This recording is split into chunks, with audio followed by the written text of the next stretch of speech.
Good day and welcome to Big Bad Tech. I'm your instructor Jim Pytel, and today's topic of discussion is switches in series DC circuits. Our objective is to examine how opens and shorts influence electrical properties of series DC circuits. This lecture operates under the presumption that viewers watch the series DC circuit properties and the DC voltage divider rule lectures, both available at the Big Bad Tech channel. If you haven't watched these lectures yet, only dimly recall their contents, please take the time to do so now. You'll no doubt recall that series circuits exhibit the following properties.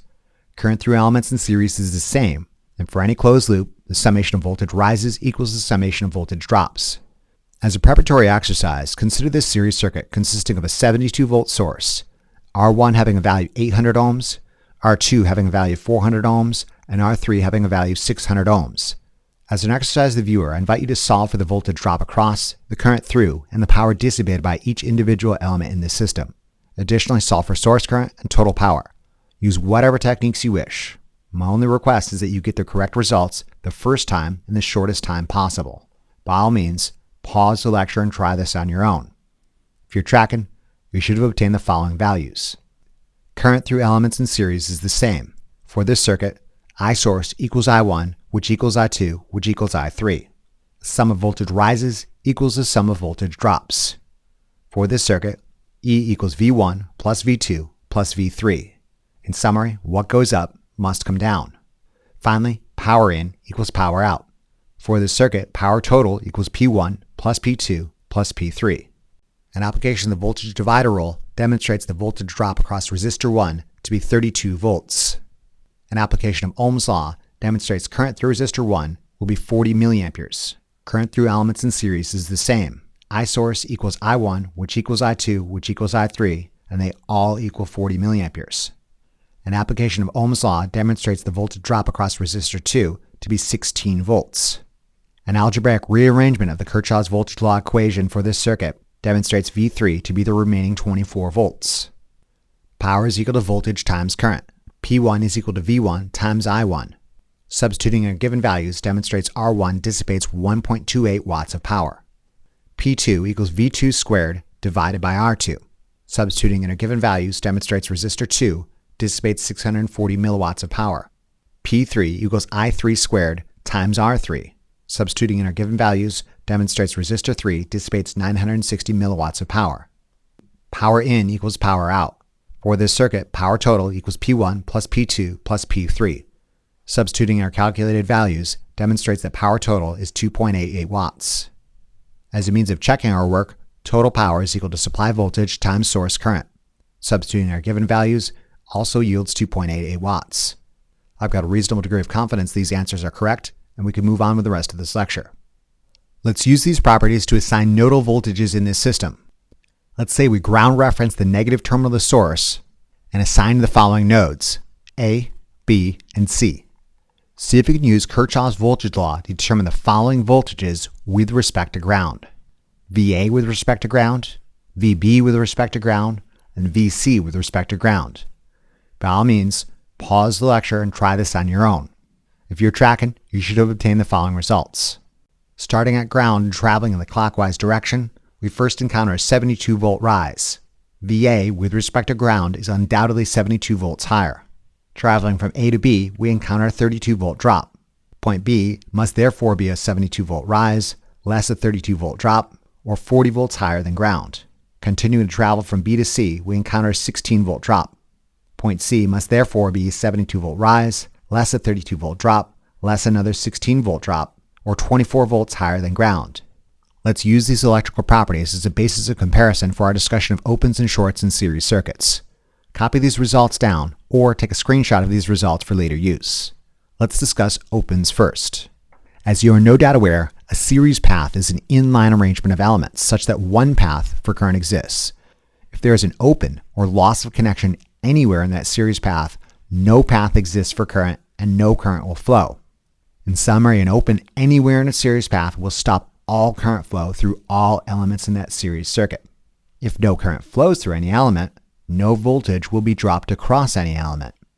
Given every voltage rise is accompanied by an equal and opposite voltage drop, any voltage rise induced by the source will be dropped across the open. I say again, an open halts all current flow through a series circuit.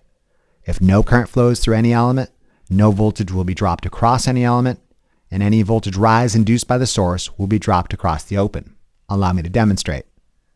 Consider a two-terminal switch installed between the positive terminal of the source and the top of R1. You'll recall the resistance of an ideal closed switch is 0 ohms and will allow current flow through the system, whereas the resistance of an open switch is infinite and will not allow current flow through the system.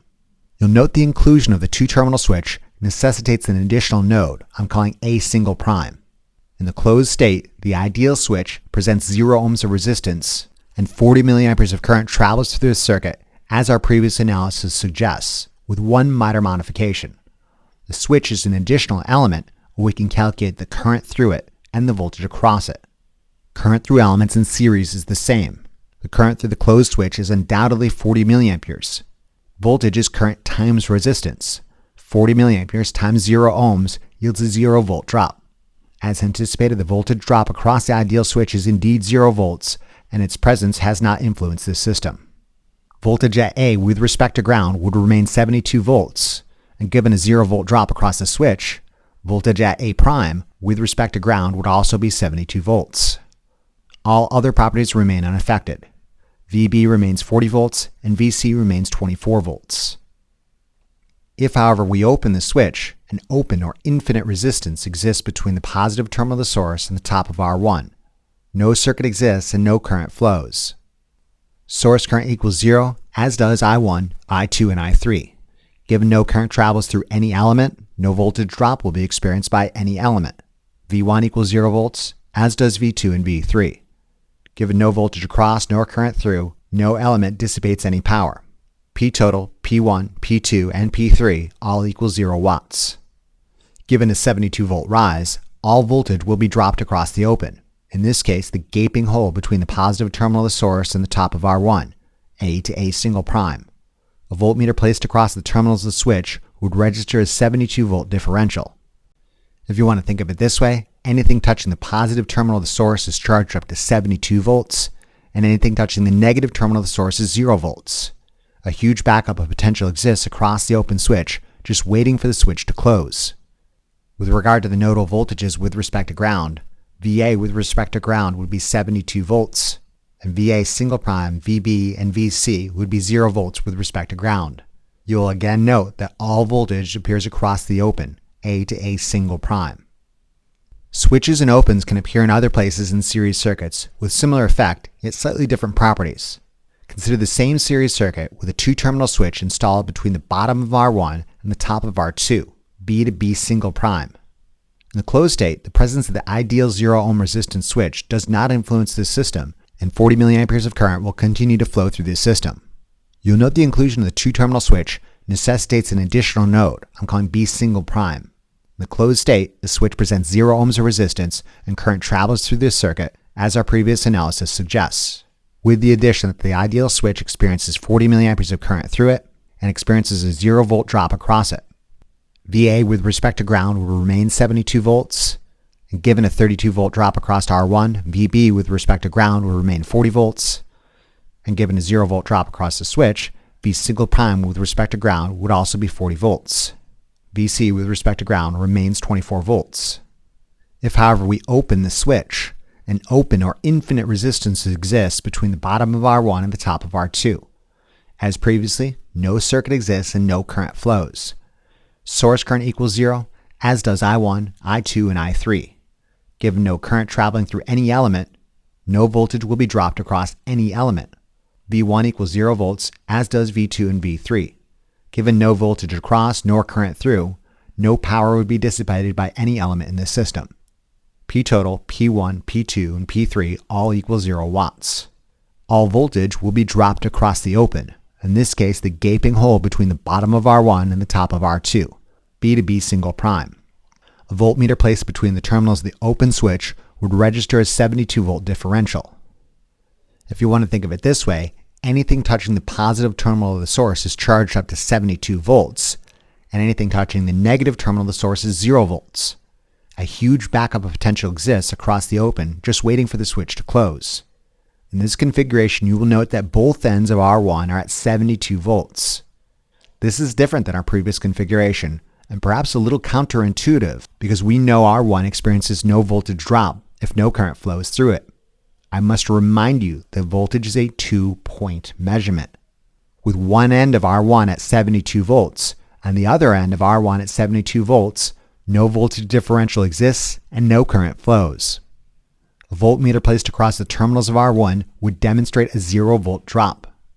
All voltage will be dropped across the open switch B to B single prime. With regards to nodal voltages with respect to ground, VA with respect to ground would be 72 volts, as would VB. V single prime with respect to ground would be 0 volts, as would VC with respect to ground. All differential occurs across the open switch, B to B single prime. You'll note that a break or open anywhere in a series circuit halts all current flow through the entire series circuit. Perhaps one of the most important applications of this property is the ability to turn a circuit on or off at the flip of a switch. An open switch anywhere in a series circuit completely powers off all elements in that circuit. Consider a switch between the positive terminal of a source and an electrical load. This is known as high-side switching arrangement, where the state of the switch selectively connects or disconnects the series elements to the source. In summary, switch open, everything off, switch closed, everything on. Alternatively, consider a switch between the bottom of the electrical load and the grounded negative terminal of the source. This is known as a low-side switching arrangement where the electrical load is always hooked to the source. However, the state of the switch selectively connects or disconnects the return path to the grounded terminal of the source. As previously, switch open, everything off. Switch closed, everything on. Although this arrangement is functionally equivalent to a high-side switching arrangement, it's perhaps not the safest means of doing so. I'll explain why in later lectures on circuit protection elements in series circuits. I will, however, leave you this clue. Consider an open low-side switch, whereby some errant conductive element accidentally touches the electrical load. What happens? Tune in to the circuit protection element lecture and see if you're right.